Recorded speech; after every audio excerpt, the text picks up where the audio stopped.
So now the disappointments are piling up for this Iowa football team in 2024. Appreciate you stopping by, of course, for Hawkeyes Live. We come your way each and every Tuesday at 4:30 Central. Corey Brad is here, of course. He makes the show go. You can catch his work on a regular basis every day, especially now that the football and basketball seasons are merging over on from the Hawkeye of the Storm. Leave those comments and questions there in the chat. Corey, how you doing? I'm doing good. Busiest month of the year for this aspect of what I do, and I know you're focused in on football, but with even though Iowa football is in a weird place right now, and their season's basically gone awry, that you're still crossing over the three big time sports, and boy, women's basketball continues to be that. It's amazing to me, Mark, and I know you and I had conversations about women's hoops plenty of times during the Caitlin Clark era because she really did change the sport. Now, we still don't know to what extent, right? We still need to be a little further removed from that era to know how much the college game and the pro game is going to be affected long term by what Caitlin was able to bring to the sport. But as it relates to Iowa women's basketball, it's amazing the amount of attention. I mean, just so people can go on my channel and check this out. Maybe it's there's other outlets that are providing better men's basketball content. I don't know if that's the case, but I would say on an average men's basketball video, you get about half as many views as you would for women's basketball. And again, that's got nothing to do with Caitlin right now because Caitlin's not part of the program. So these are not Caitlin Clark videos. So it's interesting to see this season transpire, and it's such a new look team, and women are 2-0. Don't expect them to be great this year, but hey, both the men and the women are 2-0. We got post-game coverage tonight for the men. They play on Big Ten Network this evening, so their first shot on a national broadcast. So that'll make fans happy. And the football team has a bye week, and I kind of said the same thing at the first bye week. This is probably a much-needed bye week as far as timing is concerned, and it's an opportunity, I think, for players to do one of two things: either to check out or to rally together. And whatever that looks like, Kirk has been a very good head football coach as it relates to rallying the troops at times when it looks like things could fall apart. And the only difference here, and you and I have talked about this, is what you're playing for. It's been very rare that we've seen an Iowa team kind of play their way out of competition or play their way out of hopes of a title of some sort, whether it be just a division title or a Big Ten title or even making it to the national championship game, playoff, etc. So this is a bit of unprecedented territory. I wouldn't bet against Kirk Ferentz as it relates to being able to do that. But this has been a conversation here ever since the loss to UCLA Friday night, which once again, just ridiculous. I mean, you and I have not talked about that game, but just, I can say unacceptable and people will, you can't say that. It's unacceptable. You can't lose a 10-0 lead to an average at best UCLA team, and they're playing better right now. But you cannot lose that game. There have been too many of those this year, Mark. That's 3 times now we've come on this show and said, you cannot lose that game. You cannot lose. You blow a 13-point lead at home to Iowa State. You cannot blow a 10-0 road lead to an average, at best, UCLA team. And you cannot lose at Michigan State, a team that may not make a bowl. You can't do that. Not if you're going to be a good team. This is not a good team right now. They're way too up and down. It's a roller coaster of a year. And I sure didn't expect that. I don't think anybody expected it. Now, Vegas had Iowa's win total at, I believe, 7.5. I would still think they're going to hit the over on that. But hey, I'm not going to try to act like it's impossible that they could lose another one or 2 more. Can you imagine them limping to 6-6? I don't think that will happen. But I'm not afraid to go on the air and say it's a failure of a season. Now, that sounds rather harsh, and I don't relish the opportunity to say that. I feel bad for the players who have worked hard. That's not to say the leadership of this team is rotten or bad. Sometimes things just happen, and I even asked Coach Patterson, one of the, I think, more intriguing responses that I got from Coach Patterson. It was pretty simple, actually. But I asked him after the game, I said, Don, why doesn't this team play better on the road? Because it's like the defense, even, you look at the defense, they've laid 2 gigantic eggs at UCLA and at Michigan State. And this is a defense that brought back so many guys. We called them loaded. And it's not just about that secondary corner position. I don't think Deshaun Lee played all that bad Friday night. I didn't really notice him all that much. But it's other aspects of the game. It's the front four against the defense against UCLA, the worst rush offense in the conference, and they run up and down the field on you. So why does this team not play better on the road? And I asked Coach Patterson, I said, when you had teams that struggled on the road, what was the common denominator? And he kind of just said, it's hard to really be able to identify that. I mean, certainly you're not within the program, you're not in the locker room. It's almost impossible. But, I asked him, maybe is it leadership? But see, that's such a hard one for me to wrap my mind around, because the perception has long been with this team that they are really strong in the leadership room. And it starts with Jay Higgins on defense and Sebastian Castro and Y.A. Black. I mean, Jeremiah Pittman, some of the guys that don't even play that much, how strong the leadership is. So it's just, I can't possibly assume that that's the problem. I guess sometimes the chips just fall where they are, but it's a little odd. I mean, it's odd how they've lost these games on the road and blown leads. That's just not Iowa. And boy, it's an uncertain future at this point. I don't mean to be doom and gloom, but it's a lot of uncertainties. Tim Lester talked today at his press conference about needing to go to the portal, and they're going to hit the portal hard, sure, but so is everybody else. You love hearing that, right? But Mark, if I told you as a head football coach, and you're interviewing me on your show, trying to hype up the fan base, and I told you, Mark, I have a message to the fans. We are going to hit the recruiting cycle in the high schools hard during this next offseason. Okay. Who cares? That's part of your job. The portal is part of your job. It's part of recruiting now. This should not be like some optional thing. Dabo Sweeney's kind of learned that, I think, to some extent. You can't just say we're not going to utilize it or we don't need to. And frankly, the argument could be made now that they didn't hit it hard enough last offseason. And at the time, I didn't really hop on that train because they brought so many extra guys back. So it's hard. It's hard to, but it's also hard to imagine that you would rather a portal guy than bringing back an extra year for Higgins and for Castro and for Black and these guys. So there's a lot to unravel there. It's just incredibly deflating. And yeah, you can point a lot of different places. I took a lot of interest in this game on Friday night, I think for a number of reasons, because I am fascinated by the West Coast teams entering the Big Ten. And so those games in particular. Number two, I spend my entire Saturday just trying to soak up as much I can from various games. And so I'm just going constantly, just watching, recording. And I knew I wasn't going to do anything concerning the game. And I like when there are just one or two games on Friday, and I just sat and watched the game and enjoyed the game and took note of a lot of things that we discussed about strengths and weaknesses and about matchups. And I knew that TJ Harden was a really good back. I didn't know exactly what his story was this year, besides being nicked up a little bit.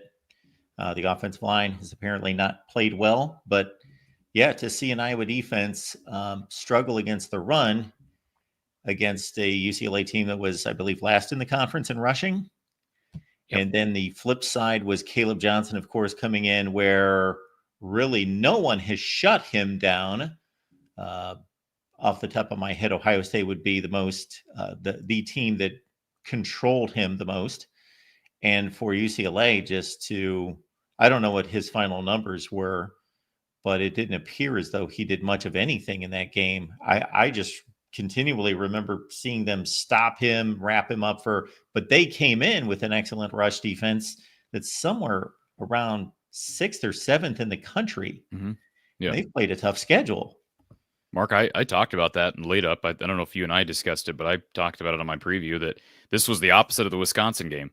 And I had a preview out, and wasn't just clickbait. And that came to fruition because I made the comment in my title for the UCLA game. I didn't predict UCLA was going to win, but I did put in my title. I said, this could be the Rose Bowl could remain a house of horrors for Iowa this weekend because the numbers were exactly the opposite of Wisconsin.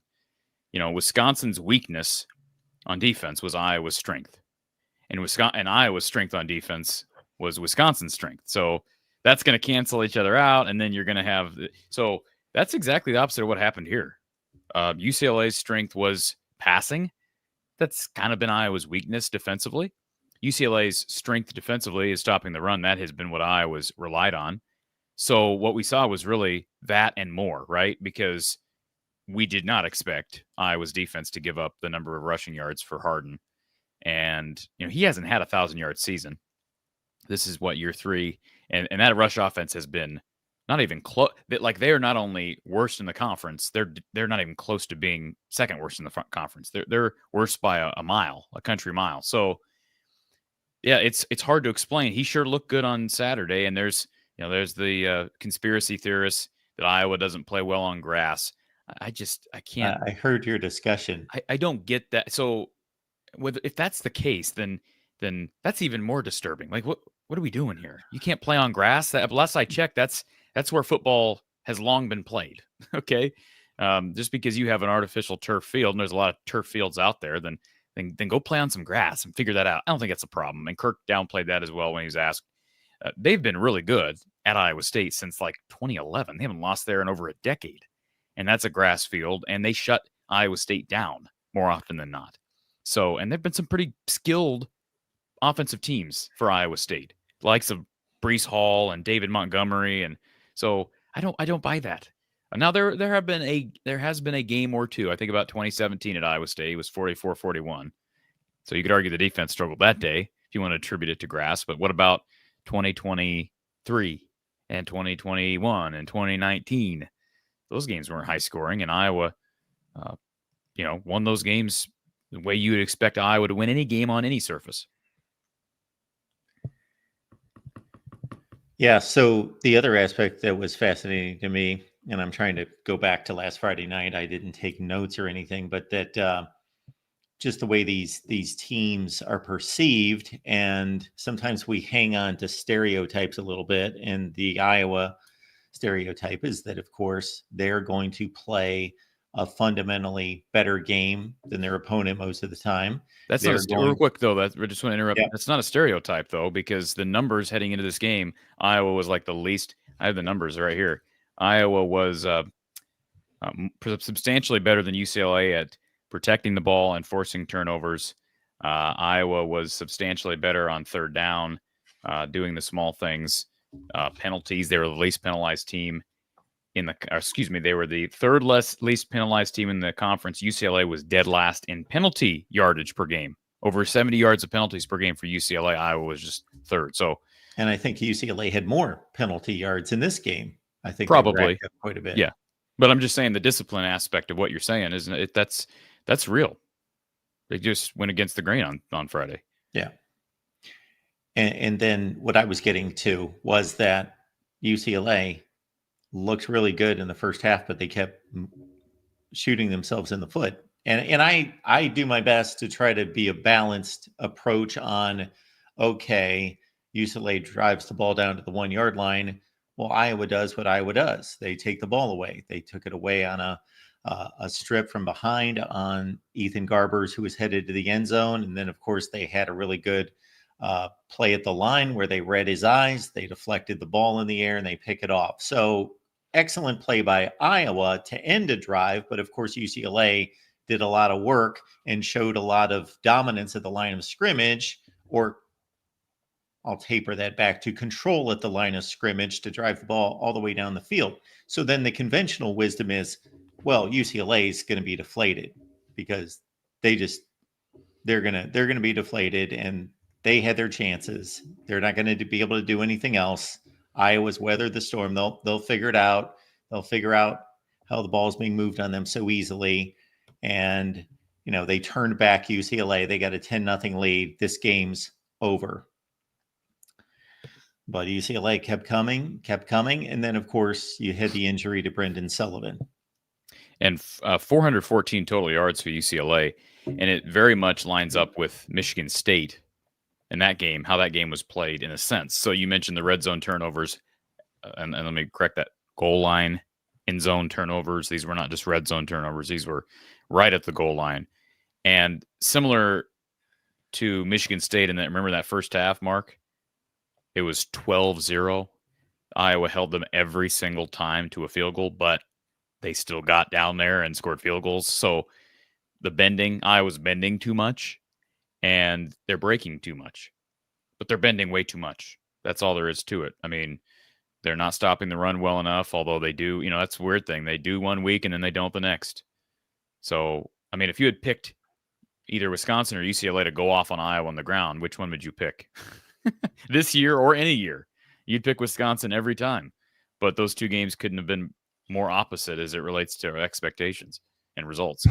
So I can't think of his name, but the four-string quarterback that was playing Jackson scout team linebacker. Stratton. Yeah, Jackson. Played pretty well. Yeah. Yeah. Did you go back and revisit my video, the Iowa quarterback that no one is talking about from the offseason? One of the infamous specials. Yeah, right it is. Yeah.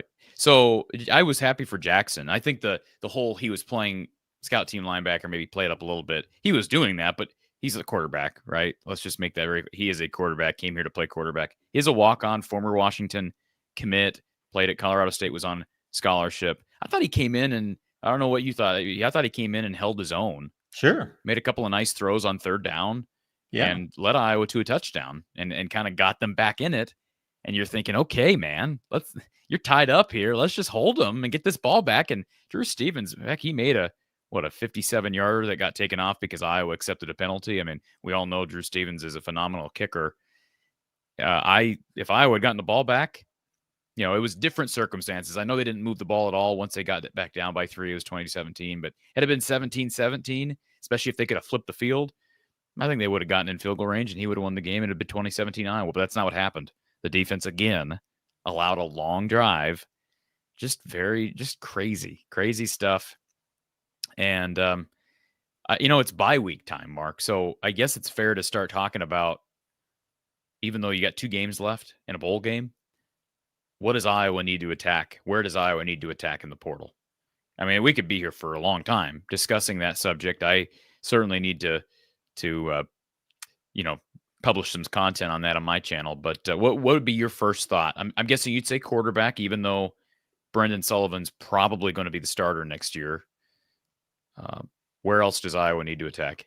So briefly, before we get to that, just think about the changing landscape in the Big Ten. So here we are, the second week of November, where even having an off season like 2022, which finished 7-5 with 7-4 going into the Nebraska game with complete control of the Big Ten Western Division. Who out of the old Big Ten West has the best record in the conference? Iowa does. They're 4-3, and Minnesota's 4-3. Wait a minute, I believe 4-3. What are you talking? 4-3 in the conference. Minnesota's 4-3. Okay, yeah. So the season wouldn't be over. We would be lamenting poor play against teams that they shouldn't lose to, and that they should have control of the division, and it should be over by now. But still, all the marbles would be right on the table to take things over in the final 2 games, and especially with the head-to-head win against Minnesota, and it would all be right there. This is what we talked about the entire offseason. This is a different Big Ten, and the equations are completely different. So we have taken a season that would be disappointing in terms of record and, why aren't we better? But hey, can still go to the championship game, still have it right in front of us. To what are they playing for? They're playing so their record looks better. It's over. It's weird. It's just, there's so much separation. Yeah. So I don't know. And that's kind of what it's a very odd. I don't know what the fan response is going to be here the next couple of weeks. I think fans are pretty engaged after the game because they were upset. But, you and I have always talked about how doesn't seem to be apathy that sets in with Iowa football. It sets in with men's basketball a lot, but it sets in with men's basketball very early and quickly. All right. But like with football, it takes a lot for fans to check out. But this is unprecedented to some extent.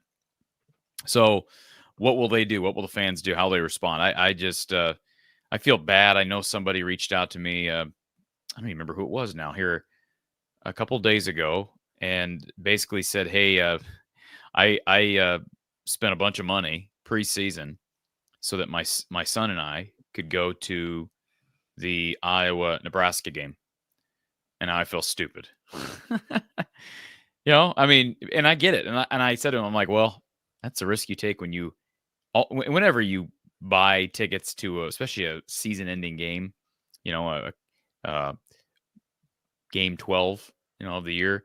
There's always a chance you've played out of it, but it just didn't seem like that was going to happen. So, um, I don't know. You do you don't do bowl projections, right? You're all about the playoff. I don't. You're all about the playoff.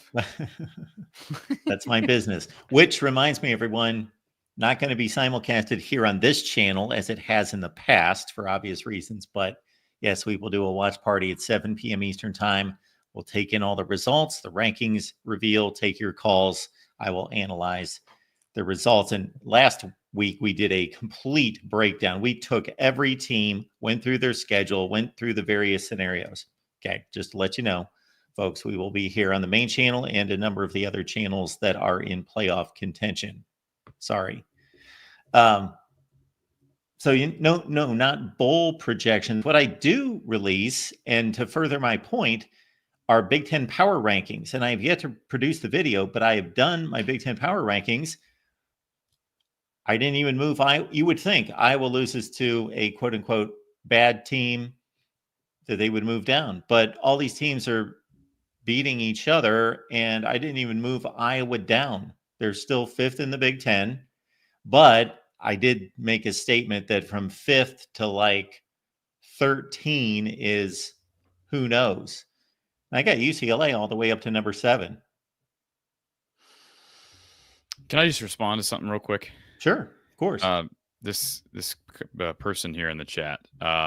So I want to make sure, and I'm not trying to defend the TV broadcast, but it's been reported by a number of people. I think it was, and I don't typically get a chance to read a whole lot, but I didn't. The reason I saw this is because I didn't listen to the press conferences yet today from the coordinators. I told you that ahead of time. I believe it was Rob Howe reported the same thing the Fox crew said on Friday night, that Stratton had been working with the linebackers. So you might want to just check your information, whoever this is. I don't know where you're getting your information, but that has been reported by more than just the TV crew on Fox. So I have not reached out to any of my sources, quote unquote, because I don't really know that it's that important. But just to be clear, dot our I's, cross our T's. The idea that Jackson Stratton was working scout team with linebackers, that's been reported by more than just the TV crew. So proceed. Appreciate you being here at the Voice of College Football, everyone. Corey covering Iowa men's and women's basketball in addition to the football with 2 games left plus a bowl game. So head on over to From the Hawkeye of the Storm right here on YouTube. Corey and I get together, of course, every Tuesday. So mark that down. Make sure you're here talking Hawkeyes football, 4:30 Central Time. The audio is available at From the Hawkeye of the Storm if you want to listen to us and not see our shining faces. So to get to the transfer portal question, to segue, I saw a note online today that Iowa is a semifinalist for the Joe Moore Award, which goes to the nation's best offensive line. But most of those guys, as you outlined for us a number of times, but in particular, one broadcast in which we really dove into the offensive line, that it was an offensive line and a lot of players coming into this season, and correct me if I'm wrong, that had a lot to prove. They were veteran players, but not necessarily accomplished veteran players. Well, they have played extremely well, protecting the quarterback, but most notably leading what could be a Heisman finalist campaign by Caleb Johnson, of course. So it's been a strong year by the offensive line, but a lot of veteran players. You, of course, know from individual to individual who's coming back, but I would think that unit's going to be decimated. Yeah, so there's going to be because I guess my point in even asking you that question is almost rhetorical, because it's almost like every position is a portal position because they lose so many people. And this is not a program that typically throws freshmen into the four. Now, there are other guys, right? There's like linebacker. They're going to, assuming Carson Shire is healthy, he going to get a job. Jaden Harrell played because Jay Higgins got dinged up on Friday. He going to get a job. Kyler Fisher's gone along with Nick Jackson and Jay Higgins. So, after that, those two, I think Cash will be interesting. Castro's gone. So is it John Nestor? Does Wampa stick around? There's been chatter about possibly him being moved on, going somewhere else. I don't know if that's the case, but yeah, I mean, there's so many different positions you can look at. Cornerback has been a spot of weakness here in recent time. At least the spot where Cooper DeJean left a hole. So I think everywhere besides special teams, should be, there should be some candidates there. And I was always going to bring some guys in from the JUCO ranks, usually as walk-ons. And, Caden Weegan is a great success story. He's also a semifinalist for a national award that was announced today. So that's cool. Congratulations to him. He's been a great return guy. And so I think quarterback, a couple of these positions are dependent on what happens with the depth there. Like, does Marco Linez stick around? I mentioned Wampa. Does he stick around? Does TJ Hall stick around at corner? So some of these, it's like you almost have to supplement what you have just with depth in the portal. It's not necessarily you're just trying to go get starters, but you've got to get warm bodies in there. And, offensive line's an interesting one because they have a ton of guys that they've recruited that are just sitting back there waiting their turn. But are they ready for the big stage? I mean, Jack Dotzler, Cale Crow, Trevor Lauk from Indiana, Roncalli, Indiana, I believe it is. So lots of places, lots of players, lots of places these guys come from. It's just going to be intriguing. And I for one, I'm going to be intrigued by this offense next year because we're finally going to see a full offseason with Tim Lester.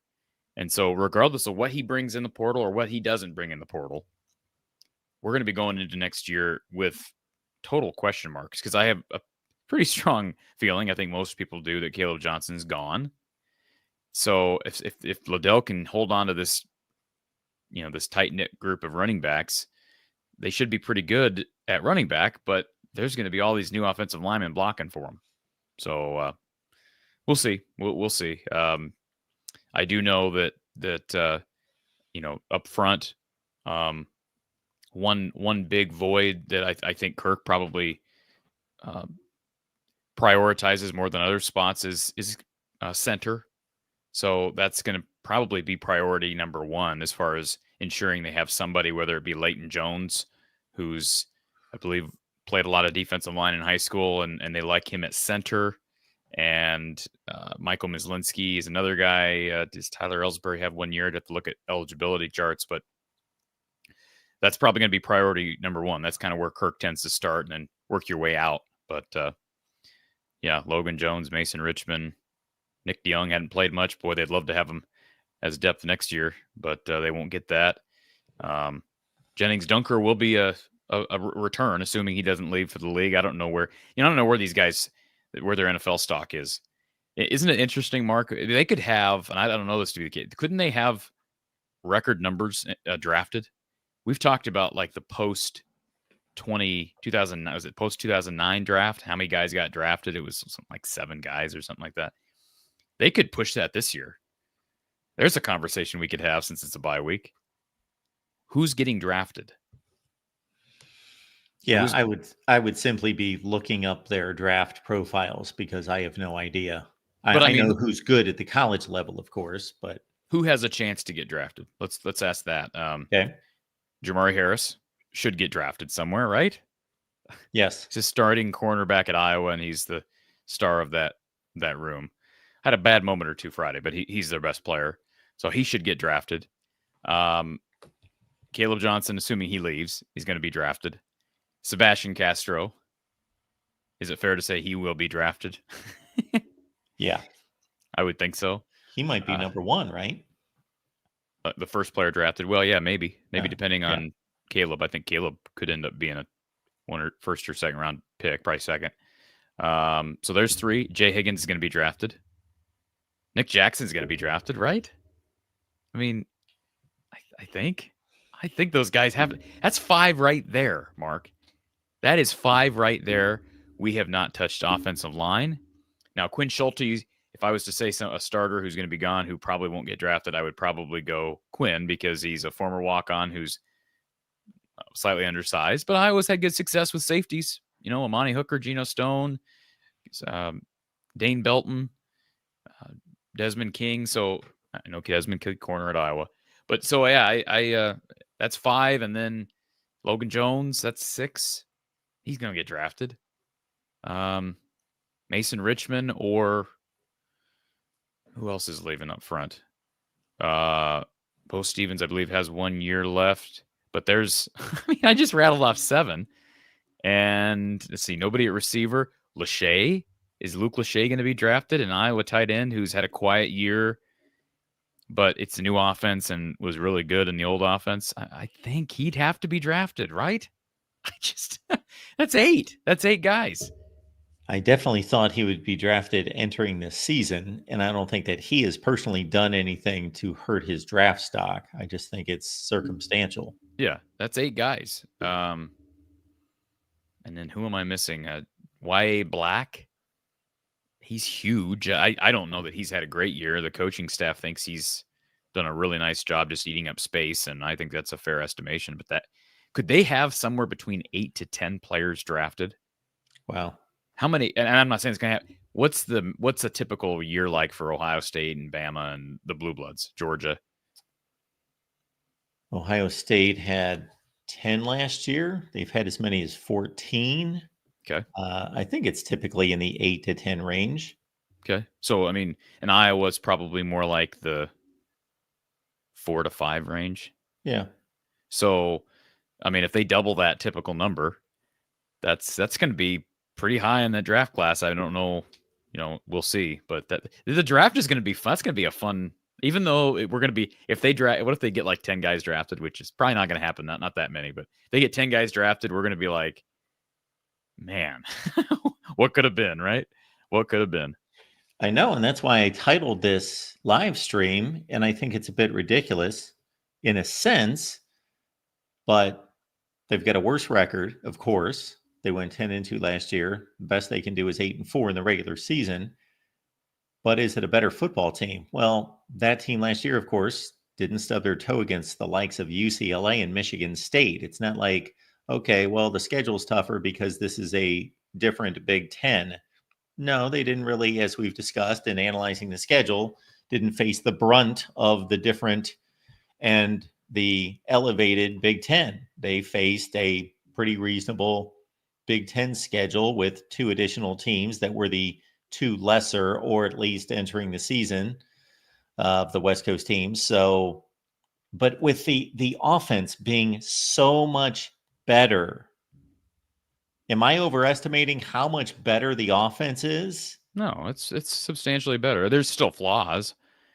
That the defense has taken a step back. Yeah. Yeah, and I still think had Sullivan been playing earlier in the year, I know some people think that, well, Friday was proof that quarterback wasn't the problem. Not everything has to, how many times have I come on this show and said not everything has to be black and white? Yes. Like, oh, he had a couple bad turnovers, so he's canceled. And Mark had a bad day on the Voice of College Football, so he's canceled. And the world's going to come to an end because I don't like everybody, so it's canceled. Like, calm down.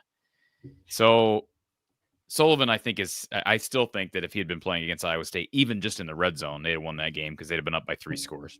That's what I think. Who knows now? The defense, what it did against Michigan State was just as bad as it was Friday. So hard to say definitively there. I've been saying that since day one.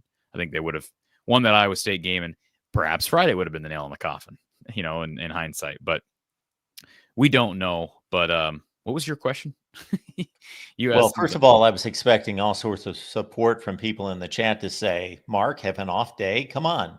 Yeah, that's true. Well, No, we're not the main channel, so no, we were going back to. I titled. Now, folks, realize I gave this about 3 seconds of thought. Just kind of rolled off my fingers as I put in the title of today's live stream. I thought, worst record, better team. Because again, the offense is so much better. Well, it's still a good defense. It's not, I don't believe, to be elite as it has been. It's a good defense. It's a very good defense.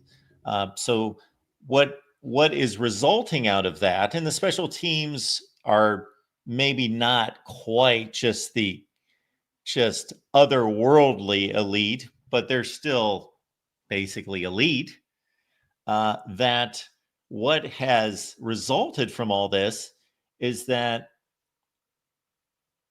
they've lost 2 extra games, but when they win, they're dominating teams. They're winning by large scores. There's not this 13-10, 17-13, 16-10 back and forth, these nail biters against the likes of Northwestern and fill in the blank against teams that most 10-2 teams bury, but Iowa's just played their game and slipped by. But this season, they're going out against actually a decent Washington team, and they bury them in the second half.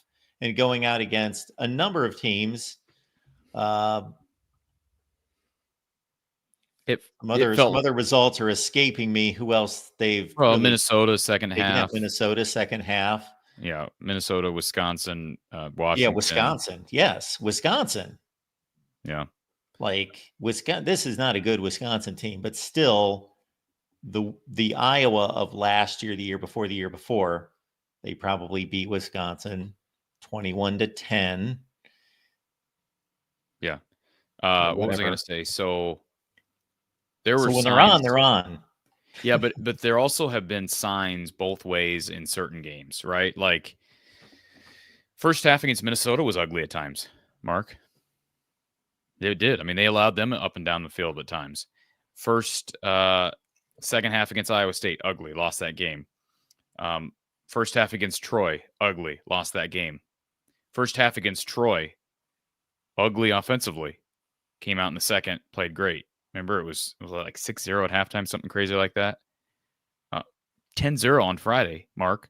10-0 Friday. It'll look like for a while. I don't know about you, but from my perspective, up 10-0, it looked like they were just going to run through UCLA. Like it, I thought that was going to be a sign of things to come. But boy, it changed. It changed drastically. And I think the turning point, this sounds ridiculous.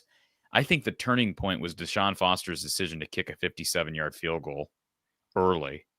And had that not gone in, I think it would have, you could classify that as a stupid coaching decision. But it went in. Mark, weren't you questioning that when he sends his field goal kicker out for 57 yards? I didn't know how good the field goal kicker was. And so before I could look him up, I thought, yeah, field position. They're going to be out at the 40-yard line with a 10-0 lead. Why not pin them deep? Yeah.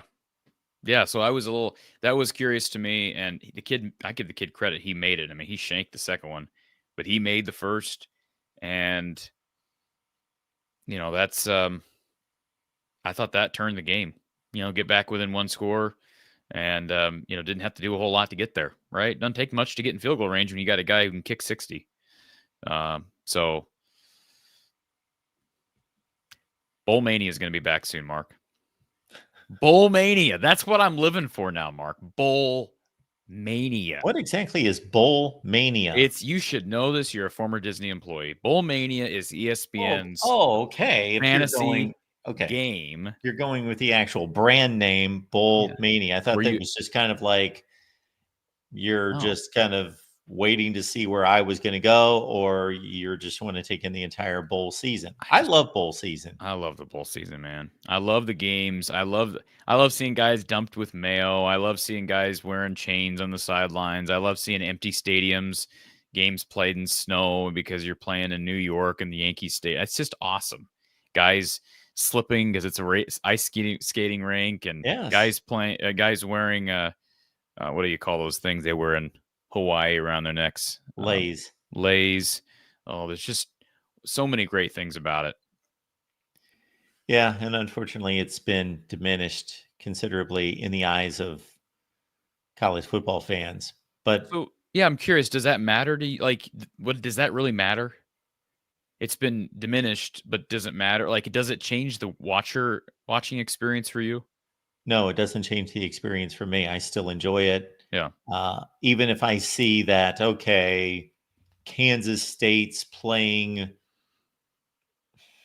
Virginia Tech and they both have 4 players sitting out. Yeah, that's the only thing that changes it, right? When I'm like, guys start well, sitting out. okay. I still and then the other aspect with the transfer portal is you always had this confidence. You knew exactly who's coming back. Okay, you got these 2 young teams, and even if a couple guys are sitting out because they're going to the NFL, everybody on the field, they're all coming back. They're not going anywhere. Well, you kind of don't know. And then this transfer portal interferes with that, even though, correct me if I'm wrong, didn't we get an announcement a couple months ago that it was being moved Well, we got an announcement that the back? window was closing by 10 days. It went from 30 to 20. But I don't know about the timing of that. So we're still going to have all sorts of guys that we're going to have this weird situation where at first, when the transfer portal kicked in a few seasons ago, that added to the early NFL entries, the guys that were, okay, I'm gone, I'm out of here, transfer portal. Then you had this wave of guys that I find very strange. I'm going into the transfer portal, but I'm still going to play, which I find very strange. I either they feel some sense of loyalty or I need to put more on tape and I want to have a good bowl game and show out and set myself up. But it's very odd. We've had quite a few, and of course the quarterbacks get highlighted that we got this bowl game, and this guy's transferred, but he's still going to play a last game with his team. It's very strange.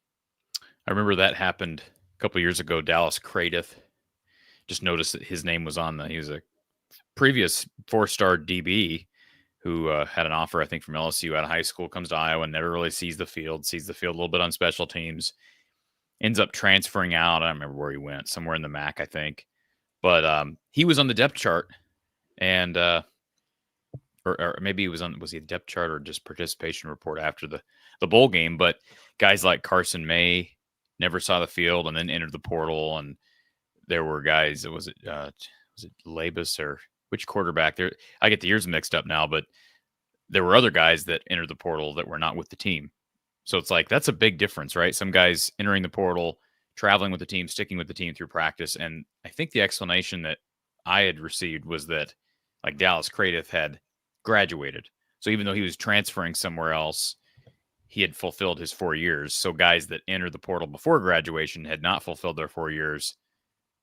I don't know that they weren't allowed to be on the team through the bowl season, but they weren't. So So yeah, let me ask you this, and you may have to experience it first to fully answer the question, and I'm guessing that you will. But you've experienced many bowl seasons and you love bowl season for all the things you just stated. Now we've got an expanded college football playoff. I was not involved. Do you care when these playoff rankings come out? I'm guessing that you don't care. what playoff rankings? The college football playoff rankings. Like tonight? Yes. Um, I'm trying to think of a good illustration. I care about that as much as I care. If I don't know, I can't think of a good one. You don't care. I don't care. I can't. I don't. No. Listen, I could not care less. I could not care less. Sure. Last week, I was almost mildly curious to see if Iowa could sneak in with 3 losses to the top 25, but even then, I don't really care. I don't even know what the playoff rankings are. I really don't. I have no idea. I know Oregon's number 1. I saw that on the ESPN app. So then once we get the final determination of these teams, okay, you're still not going to care. Then we're going to get into playoff season. And I've got to think, again, my perspective as a fan, a bit different than yours because of what's transpired in the last 10 years during this playoff. But that the playoff before was this very isolated event with just 4 teams, very elite situation, it's really only one night. The championship game's by itself. So it's only one night of football, doubleheader. That's it. That's the playoff. Mm-hmm. Now, weekend of multiple games. And no, it's not going to have the flavor that you just outlined of the bowl season, of all these crazy venues and names of bowl games, and some have snow and some are in Hawaii. Although the first round, doesn't it pique your interest that there will be games played on campus? Yeah, but not in Hawaii. Yeah, What's they're not Hawaii's record? hosting. They're No. not hosting. Okay. But beyond that, then it's going to go very much into the standard playing in NFL stadiums, neutral site, all of that business after the on-campus games. I'll be rooting for Indiana if they make it. Okay. I'll be rooting for Oregon or Ohio State. I prefer not Oregon. I'm kind of like you. I'm kind of like, I'd like to see I don't want to see Oregon out of the Pac-12 come in here and, if they win the playoff, people aren't going to be giving the Big Ten any credit for that. Yeah. You know what I'm saying? Let's get a Big Ten course. institution to go in there and win. Yeah. I mean, Penn State's probably going to make it. Ohio State's probably going to make it. We're going to get 4 teams in. If they keep winning, right, as we expect, you're going to get 4 teams in. So I'm going to throw a odd situation at you that's somewhat likely. Indiana loses to Ohio State. They beat Purdue. They're 11-1. They've already won 10 games. And that's the benchmark for a playoff team during the 4-team era. For 12, yeah. Taking that model into the 12-team era. 10-2, you're in, especially in the Big Ten. If they go 11-1, this SEC race, I know you don't pay much attention, but like they're going to have a lineup of 10-2 teams, like a lineup. I'm talking like 5-6 teams with 10-2 records. Yeah. And Indiana's resume is not going to look that impressive, especially if they get blown out at Ohio State. I'm not predicting it to happen. Well, I may predict it to happen, but I'm not predicting it now. Yeah. I don't think imagine an 11-1 team gets left out of the playoff? No, I can't. I don't know. Their resume is not going to be that good. Won't happen, Mark. Their resume may not be as good, but I don't think that group of committee members is leaving out an 11-1 Indiana. So that's my prediction. Yeah. Who are the 10-2 SEC potential teams? Texas A&M, Georgia, Tennessee, Ole Miss, Missouri, those Alabama. Well, I'll tell you what. Say Tennessee. There's like 8 of them. Alabama, man. I know they got that win over Georgia, but they have had some very strange performances. And well, their resume is a lot better than Indiana's, though. I don't think Indiana's going to get blown out by Ohio State either. I think that's what they need to do. But if they do, and I'll be one person who's not surprised if they get blown out. Yeah. Well, Ohio State's had some games where they haven't looked too good, right? I mean, almost lost to Nebraska. Yeah, maybe one. Well, that's the only one. Well, they lost to Oregon, and that was a pretty blundering way to lose. And then you lose that game to Nebraska, or don't lose, but you flirt with death against Nebraska. What if Michigan beats Ohio State, or is Ohio State out at 10-2? Would there be SEC 10-2s that go in over Ohio State? Maybe. Say they beat Indiana, they're 10-2, lost to Michigan. Yeah, it's a bad loss to Michigan. Michigan will be 7-5. It's a fairly bad loss. But the Oregon game, I don't think that's. I know you were giving us some kind of stumbling narrative there, but well, the way that was lost you lose to the number 1 team in the country by 1 point. I know on the road, right? Well, and you're in field goal range when you lost the game, right? But that was a stupid way to lose, is all I'm saying. But yeah, your quarterback misjudged, lack of awareness, made a misjudgment. Yes. Frankly, what's his face for Tennessee had a very similar situation earlier this year. Their quarterback, so Nico, didn't he run out of bounds on the final play of a game? I Was it believe. him? Yeah, it was him. I know it was. Nico ran out of bounds on a game earlier this year at the end, and Against Arkansas, the game they lost. yeah. Yeah. So Yeah. I'll tell you what. If you need me to be some national correspondent, you let me know. But as for it relates to bowl season, because I'm going to be all hyped up for the bowls, be Okay. making my picks for bowls and doing my digging because, I was going to be in a bowl game too, so I'll be involved in that. But Yeah, join the team. yes. All right, sounds good. Absolutely. I'll take any. You can post a video anytime you want. I know. I get, I'm on myself for not posting enough videos on my channel. But Yeah, you can be. you know what I did yesterday, Mark? Go ahead. Can I say something real Go quick? ahead. When you threw that offer out there, I thought you meant that you wanted me to send you somewhere. Oh, well, you can do that too. You What can if do that too. if I was state? Well, yeah. That's not going to happen. I You're was gonna going to send say me if they wherever Iowa State goes? host.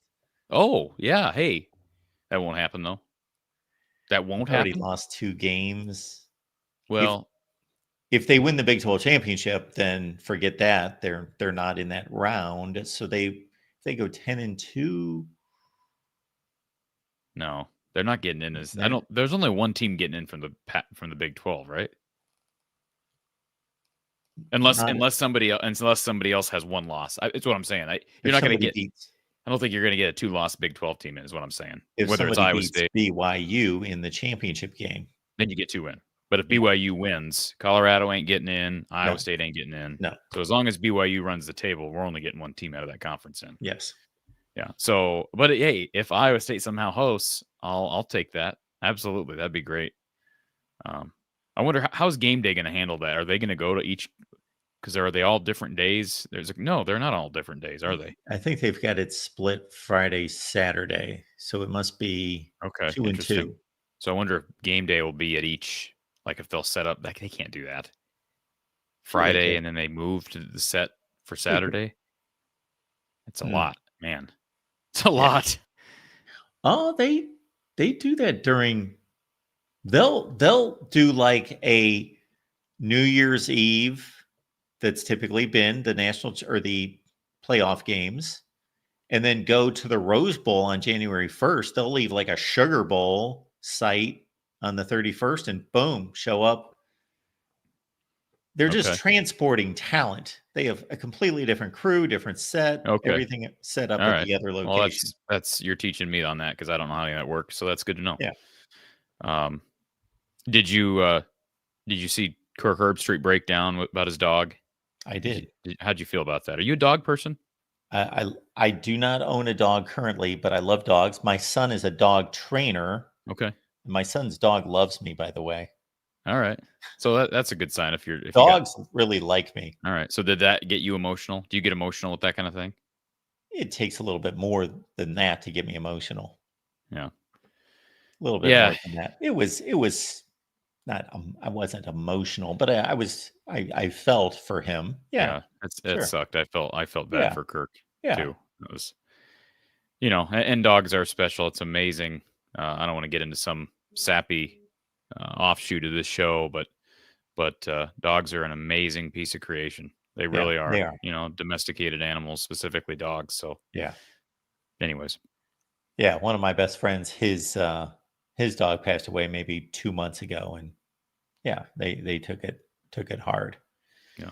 And it's difficult that they don't last as long as we do. So that the day is going to come. Yeah. Well, and my family just got a puppy, but I remember not my wife and I, but my family back home got a puppy here not that long ago, but I have a hard time. I still think back to when we had to put our dog down, 5-6 years ago, my childhood dog, and that's the thing that sucks about owning an animal. And some people would just rather not own animals, so because they deal with the pain of losing them. So I get that. I get it both ways. Absolutely. The Bowl Mania man. The Bowl Mania man. Which I believe I got a notice from the SEC office today about credentials to the SEC championship game. So maybe that's my destination. Should we? Yeah, where is that at? Is that Atlanta? Oh, that's not a bad drive, right? Weren't you just up in Atlanta for your evacuation? Weren't you the other day? You were up there. I wasn't the other day. Yeah, I wasn't close to Atlanta. I was in Georgia. Oh, okay. It's about 6 hours. It's a pretty healthy drive. Yeah. Well, that's 6 hours ain't nothing, man. Indianapolis is 11 for me, Mark. Oh, that's right. You did that. 11, man. No, it wasn't. Oh. No, it wasn't 11. What am I thinking? It's 7. Yeah. It's okay. 7. 11 is like Columbus. 10 or 11 is Columbus. So 7, but still 7 was plenty. But that, I'll do it again. I wish I had that opportunity to do it again. I wish I had the choice to do it again right now. You probably could. Not with Iowa. But yeah, I don't have interest in doing it if it's not Iowa. Okay. Well. Yeah. So. All right, folks. We do appreciate you being here. And very quickly, I've got a book out, Disputed National Champions. It's on Amazon, Disputed National Champions, and read about it right there. And we won't go and tell you any more about it tonight, but just keep that in mind. It's a good read. All right, folks, appreciate you being here. Tuesdays, 5:30 Eastern, 4:30 Central. In the meantime, Corey and men's and women's basketball for the rest of this week. And the next show is tonight. Have a post-game show tonight after Iowa, South Dakota. That game's on BTN. We'll have post-game coverage about 10 Central. Women's post-game tomorrow, 6 p.m. BTN start for the Hawkeyes in Toledo. And then Friday night for the men, right? Friday night for the men, yes, they play Wazoo in Moline. And then Sunday is Iowa at Drake on the women's side. We'll see you all next time.